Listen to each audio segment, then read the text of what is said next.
Apa saja sih keluhan yang biasanya dialami ibu hamil di trimester pertama kehamilannya?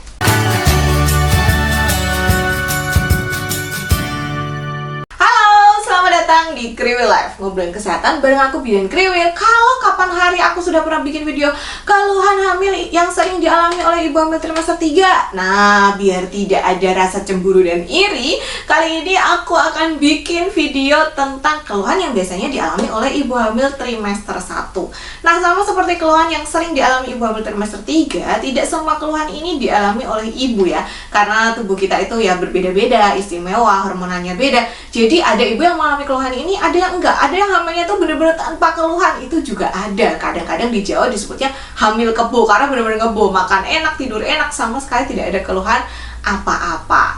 Nah, langsung aja kita bahas apa saja sih keluhan yang sering dialami ibu hamil di trimester 1. Yang pertama adalah morning sickness atau mual muntah. Kayaknya ini adalah salah satu keluhan kehamilan yang paling populer gitu ya. Jadi kalau misalnya di sinetron ada orang yang digambarkan sedang hamil muda gitu, pasti gitu, pasti digambarkannya dia mual muntah, terus nanti PP tes, oh ternyata hamil. Karena memang mual muntah atau morning sickness ini dialami oleh sebagian besar ibu hamil, tetapi ada juga yang tidak mengalami. Jadi kalau kalian nggak mengalami, tidak usah cemas, bersyukur saja, berarti bisa makan banyak gitu.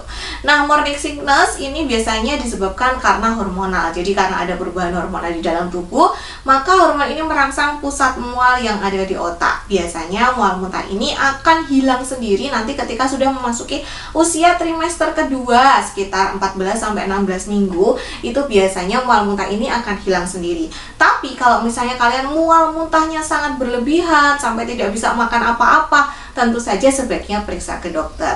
Nah, cara mengatasi mual muntah ini bisa dengan makan sedikit tapi sering, jadi porsinya kecil-kecil tapi sering. Perutnya jangan sampai kosong karena nanti akan memperparah kondisi mual muntahnya. Kemudian hindari makanan yang berbau tajam, yang terlalu berminyak, yang bersantan, atau makanan yang kira-kira bisa memicu mual muntah sebaiknya dihindari dulu. Hindari juga aroma-aroma yang bisa bikin kita pusing gitu, misalnya aroma sabun. Kadang ada yang benar-benar ketika hamil itu pada aroma tertentu dia nggak suka, nah itu bisa dihindari. Ibu juga bisa mengkonsumsi jahe hangat, ngemut permen, minum air hangat, itu boleh. Jadi lakukan hal-hal yang memang bisa mengurangi mual muntahnya ya. Jangan kalau misalnya sudah mual dipaksa makannya banyak, makannya bersantan lagi, nah itu tambah mual dan muntah. Usahakan tetap ada asupan nutrisi, karena ingat pada trimester 1 ini adalah masa pembentukan janin. Jadi jangan sampai karena kita mual muntah terus kita jadi tidak kemasukan apa-apa. Kalau misalnya doyan susu, boleh banget minum susu. Jangan lupa tetap konsumsi suplemen kehamilannya. Nah, keluhan yang nomor 2 ini juga cukup sering dialami dan kadang-kadang jadi bingung, ini sebenarnya tanda PMS atau tanda kehamilan, yaitu rasa nyeri pada payudara.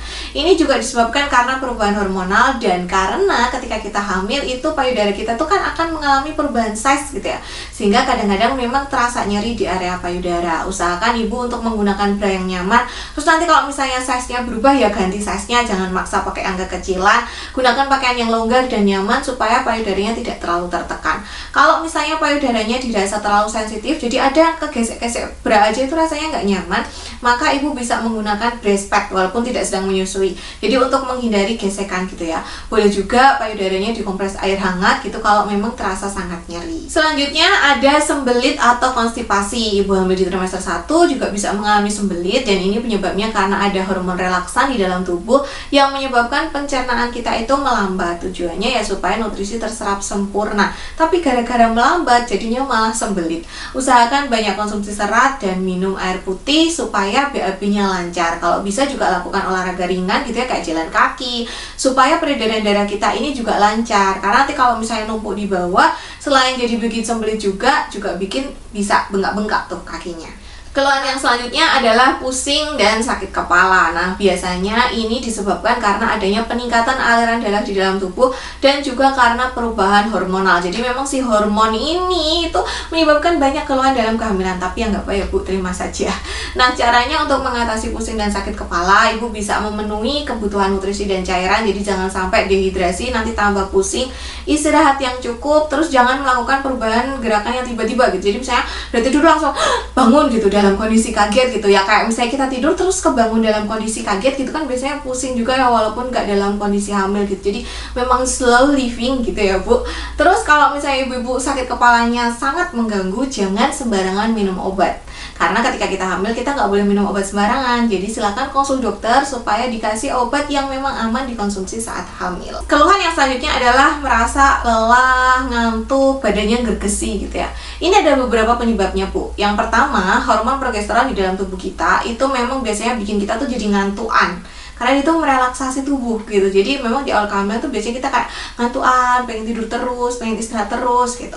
Kemudian karena tubuh juga sedang beradaptasi ya dengan perubahan hormonal, dengan perubahan metabolisme, maka tubuh ini jadi akan lebih mudah capek gitu. Jadi yang gergesi aja gitu, pengennya rebahan aja, istirahat aja gitu. Dan penyebab yang ketiga adalah kalau ibu mengalami anemia atau HB-nya, kadar hemoglobinnya itu rendah. Makanya memang ibu-ibu itu sebaiknya periksa kadar HB ini di setiap trimester. Jadi trimester 1 periksa, 2 periksa, 3 periksa gitu. Karena memang si anemia ini nanti bisa berpengaruh terhadap tumbuh kembang janin, kemudian bisa menyebabkan tadi ibunya jadi lemah, letih, lesu, kemudian bisa juga menyebabkan perdarahan. Nah, kalau misalnya memang ngantuk dan terasa capek ya tentu saja sebaiknya istirahat. Jangan dipaksakan melakukan aktivitas yang berlebihan. Keluhan yang selanjutnya adalah kram perut dan pengeluaran dari vagina. Kram perut itu biasanya disebabkan karena perubahan rahim yang membesar gitu ya. Jadi rahim yang besar ini kadang-kadang bikin perutnya jadi kram gitu. Otot-otot di situ jadi memposisikan diri, menyesuaikan diri gitu, sehingga akhirnya perutnya tidak nyaman. Kemudian di awal kehamilan ketika proses penempelan embrio ke dinding rahim itu bisa terjadi juga yang namanya tanda Hartmann. Ketika terjadi proses penempelan atau nidasi, keluar darah sedikit, atau bisa juga pengeluarannya itu berupa keputihan gitu. Karena memang perubahan hormonal saat hamil itu bisa menyebabkan keputihan. Selama keputihannya tidak gatal, tidak berbau busuk, tidak berwarna hijau, abu-abu, coklat, kemerahan, maka sebenarnya itu normal. Kapan harus periksa? Harus periksa kalau misalnya kram perutnya itu sangat berlebihan sampai tidak bisa beraktivitas, kemudian perdarahan yang keluar itu sangat banyak. Jadi kalau tanda Hartmann itu biasanya hanya flek-flek aja Bu. Tapi kalau misalnya keluarnya banyak gitu ya, fleknya banyak, nyaris seperti ketika kita mau haid, nah itu berarti ibu harus periksa. Apalagi kalau misalnya flek banyak disertai nyeri perut gitu. Kemudian tentu saja kalau keputihannya dirasa sudah tidak normal, gatal, berbau busuk, pipisnya sakit, sangat mengganggu, nah itu juga harus periksa. Keluhan yang terakhir adalah sering buang air kecil. Walaupun memang tidak sesering di trimester 3, tapi tetap aja di trimester 1 ibu juga sering beseran gitu, sering buang air kecil. Ini disebabkan karena ya adanya perubahan ukuran rahim yang menekan kandung kemih, plus adanya hormon HCG, Human Chorionic Gonadotropin, yang bikin ibu itu jadi sering pipis gitu. Solusinya gimana?